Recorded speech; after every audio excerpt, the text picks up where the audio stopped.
Oh, wow. Hello, hello, hello. I hope everybody is having the chillest possible time. It is the very, very first guest session, our expert guest session for the Bad Website Club Bootcamp. Some of y'all might have just dipped in and you're not taking the bootcamp. That is completely, absolutely, durably chill. For those of you who are on the bootcamp, we learned about SVGs and some extra things about images on the web yesterday. Today, after me telling you you'll never have to make an SVG like this again, I thought I'd invite Terence Eden along too. Show you some fun and silly things you can do. So Terence Eden is an open technology expert and an innovation consultant, and he can probably tell us what that means. He used to be the UK government's representative to the W3C. And if we remember correctly, the W3C is the standards organization that gets everybody to agree on what kinds of things go into or what kinds of things come out of the technologies we use on the web. He's an advocate of open source and open standards in government, and he speaks all around the world on open standards and open data. Also, remember when we learned about UTF-8 as an encoding? The standards body that is in charge of that is Unicode, and Terence was responsible for getting 4.5 new emoji into Unicode. And I bet if we ask him in the question and answer, he'll tell us about it. I'll drop his personal blog in and welcome you to the stage. Terence, hello. Hey, Jess. Hey, everyone. How you all doing? Cool. I'm going to go ahead and bring your slides up. I'm going to put myself in timeout. And folks, if you have any questions at all about as we go, just drop them into the chat and I'll pop back on as Terence is winding down and ask these in a very excited voice. Let's get your slides up and let's get me going. Okay. Bye, Jess. Hi, everyone. Good morning, good afternoon, good evening, whichever time zone you're in. I hope you are having a lovely day. My name is Terence Eden. As Jess said, I used to be an editor at the W3C on the HTML5 specification. I do lots of strange stuff around the web, and I'm going to be talking to you for about, my time is working about 20-ish minutes, maybe a bit more about SVGs. If you've got questions, please shove them in the chat. I will get to them at the end. So let's just dive straight in. SVG, WTF. Obviously, we've had Monday and Tuesday, and now the rest of the week says Wednesday, Thursday, Friday. Let's take a look at what SVGs are and some of the really cool things they can do. And some of the things I know Jess said yesterday, you'll never need to handwrite an SVG. And she's absolutely right. You will never need to do any of these things, but they are really fun and they can make some interesting and exciting things on your websites. So, scalable vector graphics. Most of you will know at least one of these words, graphics, something that we can see. Scalable means we can stretch it, and vector just means we use maths. So lots of you will be looking at this and think, I know what that shape is. That's a circle. It goes in the round hole. This is not a circle. I know it looks like a circle. It isn't a circle. If we zoom in very closely, this is what we see, lots of jagged pixels. Almost all the images you see on the web are raster images, which means they are a grid of pixels. And that's great if you're looking at an image on your phone and it's about that far and it's a nice high resolution screen. But as soon as you zoom in, you get the jaggies. And we don't want that. So the whole point about SVG is to say, well, let's describe a circle mathematically. Rather than just saying it fills in these pixels, we're going to say, we want to draw a circle. This is what the most basic SVG looks like.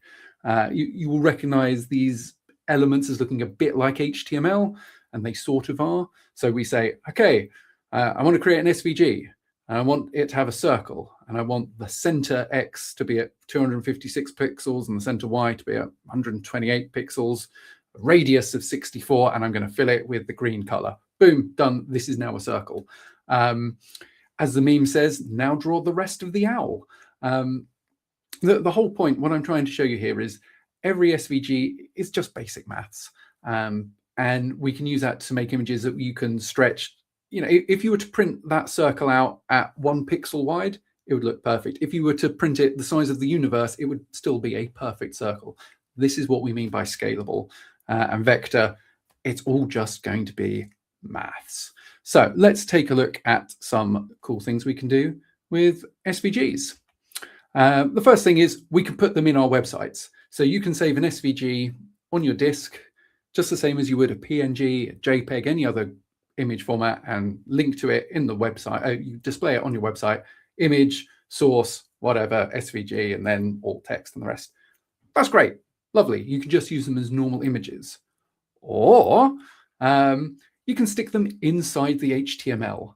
So SVG elements are HTML elements as well. So you can have your divs and your spans and your H1s and all the other things, and you can just go, boom, going to stick the SVG right in there, right in my code. Why would you want to do that? Well, there's a couple of good reasons. The first is it speeds things up when you're loading images. Normally what happens is your browser says, I'm going to load the HTML. Oh, look, it's got an image in there. I'm going to go off and I'll fetch that image and download this. Here, all just done as one. The second thing is, when I said that these are elements in HTML, I meant it. When you're using CSS or JavaScript, you can target these elements. And if you think, well, I made that circle green, I don't want it to be green anymore, you don't need to go into the SVG to change it. You can go into your CSS and say, hey, I want all circles in this document to be red, or I just want that circle to be purple. It's fantastic. It means you can programmatically adjust your images. Because if you'd just drawn a picture of a circle and saved that, and then your boss or whoever says, don't want green circles anymore, it's all about red circles, well, you'd need to go and change that image and resave it and then re-upload it to your website. And SVG, don't need to do any of that. It's just there in code on your website. So I run this project, which is called Super Tiny Icons. And this is the other great thing about SVGs, is they can be really, really small. So you will recognize all of these popular icons from various web services, I'm sure. I'm going to, I love doing live demos. Let's see whether this works. So if I click that, yes. Here are the 475 icons that people have made on this website. I'm just going to zoom in a bit so you can see some of them. And again, I'll show you that they're small, but the other things you can do is, here's some JavaScript, which is just going to change the radius of these images. Ooh, look, circles, squircles, squares. Again, great thing about SVGs is they work at any size. If I zoom these all the way in, you'll see there's no pixelation whatsoever, and you can sort of programmatically change stuff. Incidentally, I'd love you to come and help with this if you want to get started with SVGs. We've got all of these demo images, and you can see all of the techniques that we're talking about today. So that's Super Tiny Icons. You'll find that on GitHub. I'm sure someone will stick a link into the chat. But yeah, every single one of these is under 1 kilobyte. So 1024 bytes. You could memorize each of these icons. That's how small they are. And that's great if you are working on a site which is designed for people who might have low bandwidth or can't afford data charges, or you just want your site to be incredibly fast.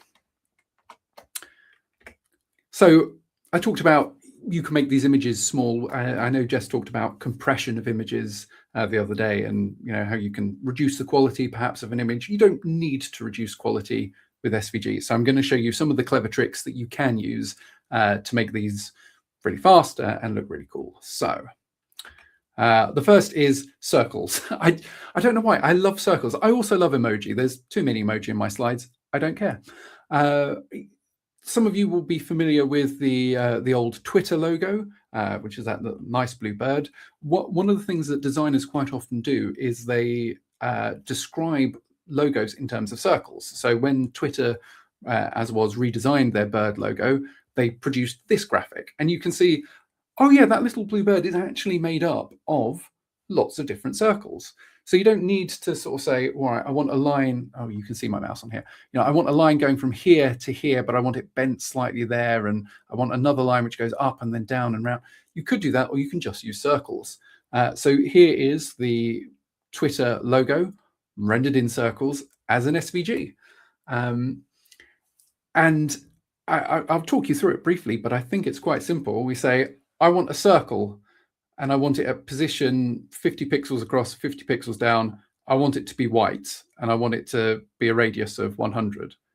This one I want in a slightly different position and I want it to be blue with a slightly different radius, and so on and so on. You can just layer these up. If you're designing any logos that have nice round shapes, you can just do it all in circles. Should you do it this way? I don't know, but I think it's kind of fun just to peer behind how a logo gets designed and say, yeah, we can just build it up from all these different circles. Now, here's another really useful thing, which is called Xlink. And this is one of SVG's sort of secret weapons. So I guess all of you use Slack. I know it's not as cool as Discord, but Slack is still a pretty big thing. This is its logo. And the thing about this logo is that it is 4 ducks smelling each other's bums. That's all I can see when I see it. You've got the blue duck smelling the green duck, smelling the yellow duck, smelling the red. Don't know why Slack has a thing with ducks smelling bums, but there we go. We should take it up with them. But the important thing is that all 4 of these ducks are identical. I mean, they're not identical, but they're different colors and different positions, but they're all one pill shape and then one sort of circle with a point shape. Hey, is there something we can do with this? Yeah. So here's how you only need to draw one of these, and then in SVG, and then you can let the magic of Xlink take over. So this is how this works. So at the top, we say, hey, this is an SVG. We're going to be using the namespace of Xlink. Great. So first of all, let's draw this path of the duck, and we're going to give it an ID of A. Give it an ID of whatever you like. Again, you probably be very familiar with the idea of IDs from HTML, and we'll fill it with yellow. Great. The next element we're going to use is use. So use the reference A. Oh, hey, that's this one over here. But this time, fill it with a different color. Oh, and can we transform it? Yeah, sure. What sort of transformation do we want? Well, let's rotate it 90 degrees around the middle of the image, 256, 256. Great. Hey, let's use that one again. This time, fill it a different color and rotate it 180 degrees. Let's use it again, fill it a different color, rotate 270. So you can see each one of this. I keep pointing at the screen with my hands, which isn't helpful for you, but it is for me. We take this blue one, we rotate it 90 degrees, we fill it a different color. Take this blue one, rotate it 180 degrees around this point, different color. This is what makes SVG so incredible, is if you've got bits which repeat, you can just say, oh, well, use that bit from over here, but use it over there. You don't need to draw it twice. Fantastic. Another interesting thing we can do with SVGs is mess around with their scale and their precision. So if I open up this, you hopefully will all be familiar with this friendly fellow. This is Tux the Penguin, who's the mascot of Linux, and looks pretty swish. Let's just go in and inspect the page source. So hopefully we can see all of this. We've got all the paths here of how we draw him, which is great. But what have we got here? We've got another transform. And this transform matrix says, I want you to increase this. I want you to double this penguin's size. So if I change that to 3, what does that do? Yeah, that makes him a little bit fatter. And if I do that, that makes him a little bit squat. Oh, I don't like penguins like that. Let's just, there we go, fiddle around. So if you take a look at all these paths, I know Jess gave you a brief introduction to paths. You can see that there are no decimal points in here. You could say, I want you to start this path at 0.42 and 0.1 pixels. That'll work. Or you can just say, you know what, it doesn't need to start at 42. It can start at 40. You might just have seen his arm move in there. So what I'm saying here is that you can play around with the precision of these paths. And if you draw something that's very small, you can then use matrix maths to make it as big, fat, wide, tall, however you like, which is pretty nifty, I think. Let's see what we've got next. How are we doing for time? Gradients, excellent. Everyone loves gradients. It's really cool to go from one color to the next, but if you ever do this with a raster graphic, what you'll quite often see is when you zoom in, the gradients get very blocky and sometimes they're not as smooth as you want. So SVG has built-in support for doing gradients, just like CSS. So let's take a look at, here we go. This is the iTunes logo, and you can see, hopefully this is perfectly smooth from light purple to dark purple. Let's just have a quick inspect of this. And we'll find that, so we've got a definition here which says, I'd like a linear gradient, and I want it to go from this color to that color, starting at this position and that position. And just to show you how this works, let's change that to, what's my favorite color? My favorite color today is green. Oh no, there's blue. Let's make that green instead. Red, green, blue. We're going to make this one, let's make this red as well. There we go. So we can start changing the colors, and you can see instantly they change, and they are as smooth as anything. We can change the offsets and things like that. So if we want the gradient starting higher up, we can do that. And again, if I zoom in on here, you will see, there is no loss of precision. There's no sort of banding or anything like that. It's just a nice smooth color the entire way through.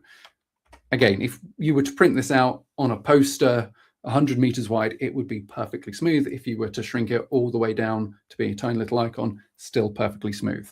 That's what we mean by scalable vector graphics. Yeah, metadata is an interesting one. So you will have seen, again, when you were doing the HTML stuff with Jess, you can put metadata in your HTML document, and you can say it's this language, or here's where you can find more information about it. SVGs can contain metadata as well. This is the MDN page, just giving you some examples. If you use something like Inkscape or Photoshop or any of the big graphics packages to draw SVGs, you will find they come with lots of metadata inside.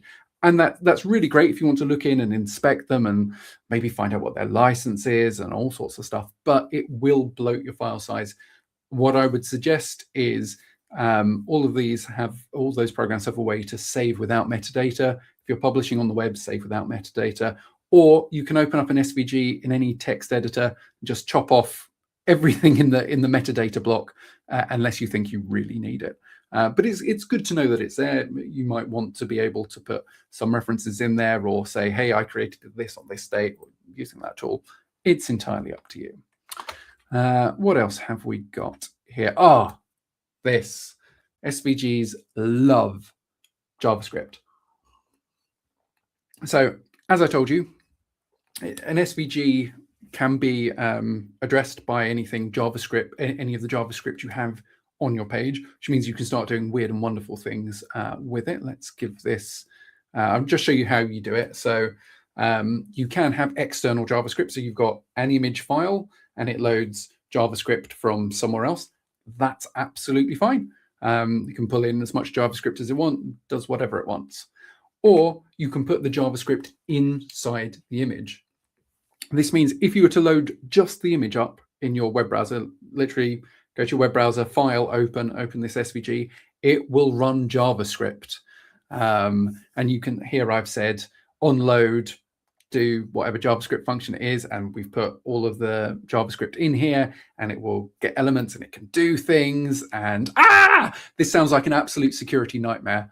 It's not, it's fine. Everything's cool. Nothing's going to hurt you. Just nice deep breaths. The whole point of JavaScript in SVGs is that they can only alter themselves. If you take this script in here, the only elements that it can manipulate are those within itself. And the same here. If you load up an SVG and that SVG contains its own JavaScript, it cannot monkey around with the rest of the page. Everything is safe. Everything's fine. Now, your JavaScript on the page can still interact with your SVG. So it can go from the page down to the element, but it can't go from the element up to the page. Everything's fine. Don't worry about it. So let's take a quick look at some of these. This is one that I've created. This is today's date. It is, I hope it is, May the 6th, Wednesday. This is a nice SVG. It's got text in it, which we can select, which is very nice. But if we look at the source code to it, let's see if this works. Oh, I'm going to have to zoom in here. Right. So as soon as this loads, it's going to run some JavaScript, and it's going to get the date, and then it's going to say, hey, I want the day, I want the month, I want the weekday, and then it's going to say document get element by ID. And so if we go down here, we've got ID month, and by default, if you've got no JavaScript, it will say February. But when we do it, it's going to load this JavaScript and do that. So that's pretty cool. An SVG, a calendar which will always show today's date. And that's a very basic thing you can do. So I'm now going to show you some of the weird and wacky stuff that you could do, because I love demos almost as much as I like emoji. So this is a very nice sort of 3D drawing. So one of the limitations of SVGs is that it only works in 2D. You can only draw 2D graphics, but you can use maths to make things. I mean, you can draw with perspective, which is what we've got here, to make things look like they're 3D, and you can also use maths, which we'll come on to. And the nice thing about this is a temple of something somewhere, is we can start looking around. When you click on these elements, each one of them has a bit of JavaScript which says, when I'm clicked, move, and then after a few seconds, move back. So you can start making completely interactive things for your website just using graphics. You don't have to have videos or Canvas, or no one uses Flash anymore, but you don't need anything like that. You can just have one simple self-contained graphic. I could just click on that bit comes off the top as well. Very exciting. And again, all just done with a bit of JavaScript in there. Let's take a look at this one. So again, I said you can't do 3D, but what's happening here? I mean, this sure looks like 3D, doesn't it? It isn't. If you look at each one of these little LEDs on the clock, they're just a circle. And all you're doing with JavaScript is saying, move it to the left, move it to the left, move it to the left. When it gets here, make it slightly bigger, slightly smaller, slightly smaller, small, bigger, bigger, bigger, bigger, like that. So you're faking 3D using 2D stuff. And again, I think this is the right time. Oh, crikey, I'm nearly out of time. Right, I'm going to have to go back. Let's take a look at this one. Again, this is, I haven't made this is someone else. That was a very cool little animation coming in from a graph. It's also interactive as well, so you can start playing around with this. So if you want to make something interactive with your website, you can use SVGs, and they can be very playable and fun. I mean, they can be very serious business as well, but playable and fun is a lot more interesting. And again, the other nice thing about SVGs is they're accessible. You can probably see that I'm highlighting the numbers there. You can copy and paste that out. If you've got a screen reader, it will be able to read out the text that you put inside the image. I think I've got time for one more demo. So these are little loading images. They will be if CodePen wakes up. There we go. So I'm just going to zoom in on those a bit more so you can see them. So quite often when you see a loading image in an app or on a website, you'll notice that it's a bit stuttery. It's an image and it's only going around at like 24 frames per second. SVG works at the speed of your monitor.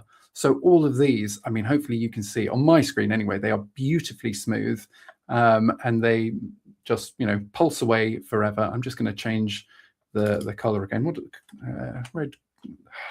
Let's make that the color. There we go. Beautiful yellow instead. Another nice thing that you can do with SVGs, I lied earlier when I said that you could sort of import them as image, or you can put them straight in. You can also put them as backgrounds to existing images. So if you want, you can take one of these little loaders, set it as the background of your image. While your real raster image is slowly loading over it, you're going to have this little throbber in the background just pinging away, letting people know that stuff is working. So what else have we got here? Well, that's it really. If you go visit my website, eden.tel, you will see lots of the SVGs that I've made that are there on there.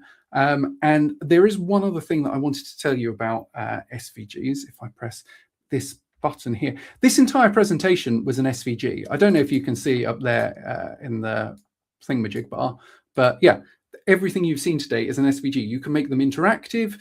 You can make them scale up and scale down. They can have links in them. They're nice and accessible. You can select all the text on there.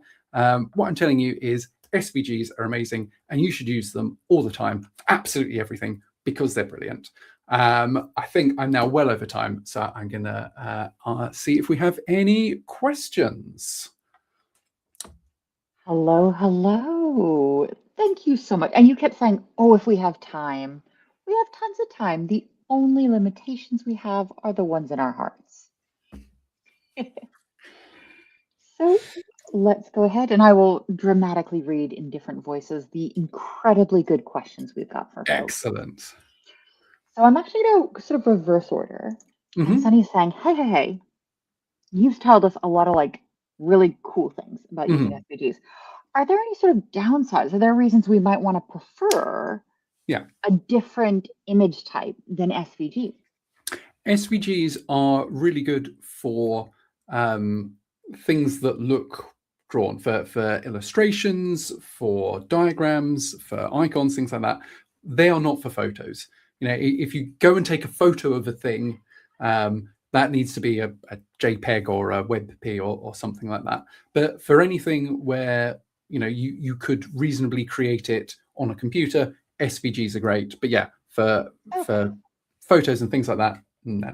Photorealistic, maybe not. No. But I need a picture of a pink heart. I need a picture of a cat's face, and it's Yeah. I mean, if you take a look at this lovely sort of pink wallpaper background behind us up there. Oh, that one up there. That would be perfect as an SVG. These pictures of our smiling faces, probably possibly not. All right, thank you very much. And we've got a bunch of other really, really chill questions. Jeffrey's saying, hey, could you tell us a little bit about drop shadow and other effects in SVG? Could you talk to us a little, like, so what's drop shadow doing? What are these effects? These sound magic. So SVGs can use everything that CSS style sheets can use.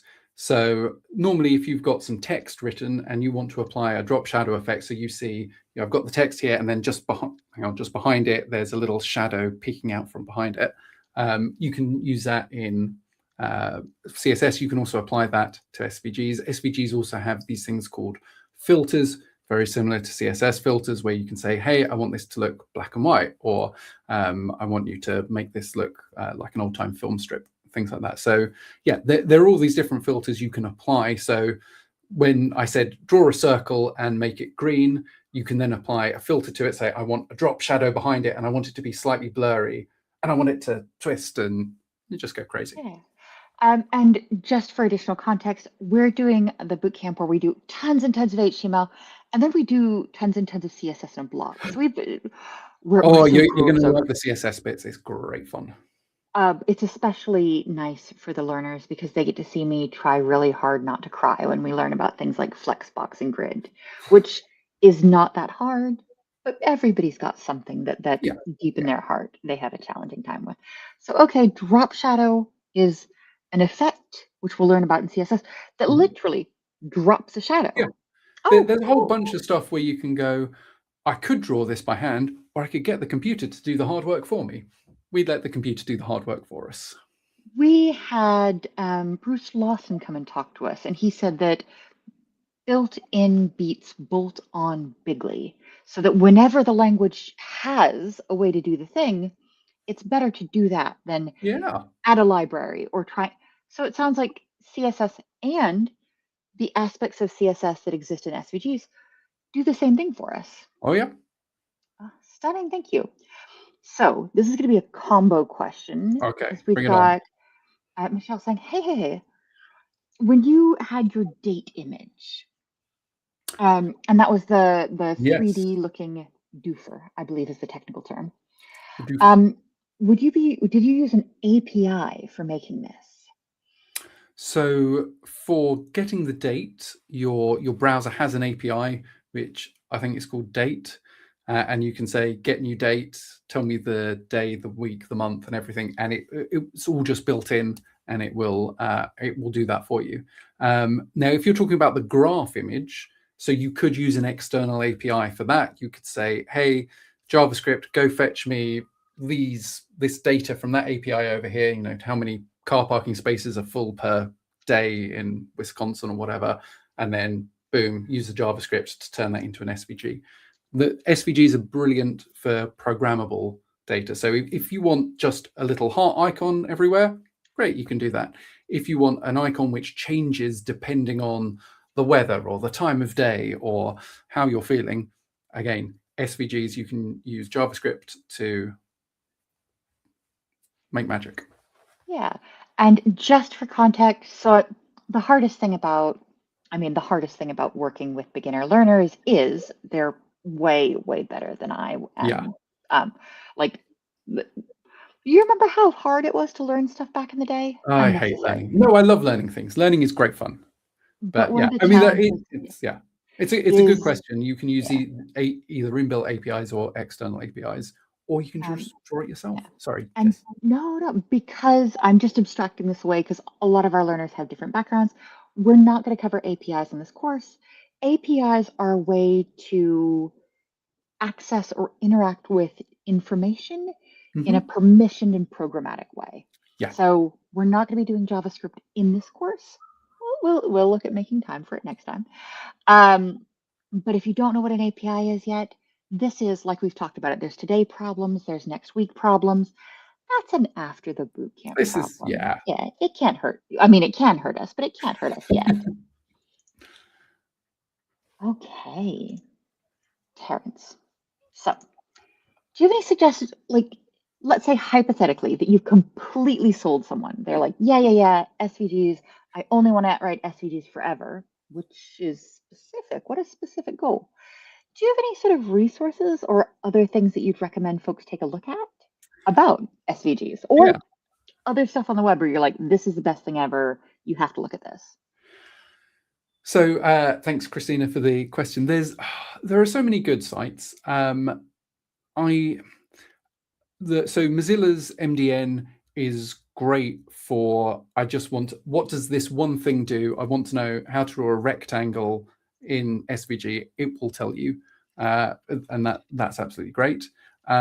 If you want the sort of more advanced, if you prefer to learn by looking at things, come and take a look at our Super Tiny Icons site, because we've got lots of strange and crazy things going on there. So I you can go to sites like Wikipedia, and there's plenty of tutorial sites out there. The best thing about SVGs is that you can right click on them in your browser and say view source, and you get to see how they work. So Yeah. if you see an SVG and you think, oh, how have they done that? You can right click on it, inspect source, and go, oh, I see, they've put a circle over here, but they've transformed it using the, clever. So that's how I learn, is by looking what other people did and going, yeah, that's a good idea. I'm gonna borrow that. And our learners get to hear me say this constantly, but Free Code Camp has a expected flow. So, hey, I don't know about something. I want to learn more about something. They say first thing is to read all the documentation if it's a problem in front of you. Okay, cool. And step two is to look it up if you can't work out what it is. And their step three is to ask someone, but our step three for the boot camp is to try and get weird. So you're sort of adding a step 2.5, which is not cheat, but look at someone else's homework. You know what? The best thing about the web is that on every single page, you can hit Control U, or if you're on a Mac, some other key combination, and you can see how the page is made. And if you go, oh, I really like the way they do this thing, how do they make the font look like that? You can just peer behind the curtain and see. It's not always going to be easy, and sometimes the way they do it will be wrong or just not right for you. But with an app, you cannot see how it's made. With the web, you can just say, hey, browser, show me the source code, and you can sort of stroke your beard. If you don't have a beard, find a friend with one, stroke their beard, and go, yes, I see how this is done. Thank you very much. So, your biggest resource is looking at other people's SVGs. Yep. Matthew's asking, okay, there's an, I'll add the judgmental parts. Terence, you're talking about writing these as individual points, but realistically, in the real world, Yeah. almost everybody's going to be making their It's a good tongue twister, isn't SVGs it? Yeah. using a program like Inkscape or an Adobe program. Yeah. But if you do that, how do you then get it out of the drawing program and onto the web? Yeah. So I think the thing is that, yeah, you will probably want to start by opening up Inkscape or Adobe or one of the other brilliant programs that I know nothing about, and drawing it in there with a mouse and clicking around. However, at some point you are going to go, oh, I need it just like one pixel over. And that's probably when you're going to open up the text editor, find that line and go, there's no right way or wrong way to do it. If you're more comfortable in a graphics program, brilliant. If you just like typing things in, thinking brain thoughts, going, I want circles flying all over the place, do it like that. Circles, drown me in circles. Just love them. With sort of importing it to the website, all of these programs will have an export to the web thing. One of the things that it's super important to do is normally when you export from Adobe or from Inkscape, it will save it with all the metadata and it will be incredibly precise. And we're talking like, I want this thing at pixel 42.1234567 You don't need that. They will all have an option for saying save as an optimized SVG, and that will shrink the size. Optimization. Yay! There we go. And once you've got that saved, chuck it up on your website. Boom, done. Fantastic. And the very last question that I'm going to leave you with is the kind of softball I like to see. Oh, actually, we've got one more from our learners, and then I'm going to ask you a hard question. Okay. Terence, where can I subscribe to your newsletter? So, do you have a YouTube channel? If we wanted to hear way more of you, instead of me just bullying you to come and hang out with our learners more often, where can folks read your thoughts or listen to your beautiful voice somewhere else? Well, thank you. Thank you, Bramble. I do have a YouTube channel. I don't use it much. It's Eden T. I'm basically Eden T everywhere on the web. So find me on Mastodon or Blue Sky. That's where I hang out most. I've got a blog. If you visit edent.tel, you'll find all the ways to contact me. And yeah, I'm always happy to hear from people. I can't answer every single question, but I can try and put you in touch with people who can. What I will say is, if you read something that you like on the web, whether it's someone's blog post or you see a Mastodon thing that they've sent, or you just find something on their YouTube, please do send them a comment. Please say, hey, I found this thing, I liked it and I used it. Cheers. You don't need to expect anything, but for people who create stuff on the web, it's just so nice to have a very friendly, thanks for sharing that, because it makes what we do feel very worthwhile. That's very, very nice. So if folks did want to see where they could consensually stop Terence to say thank you to him on the web, all of the different places he hangs out with are at edent.tel. I've been saying Edent, so this is really useful. Hi, Edent T. And again, take a look at the source code of that website. It's all SVGs. Yeah. So, oh, gosh. So if you want to steal directly from Terence. Please do, please. Terence, I massively appreciate it. I am going to go ahead and say goodbye to all of us, because we're going to go ahead and we're coming right back into doing another, doing a lesson session, doing another bootcamp session in about 20 minutes. So everybody who's joined us here, there's no obligation to join us in real time for the course, but have a stretch, have a glass of water, and we'll see many of you in just a little while. Fabulous. Goodbye, wonderful people.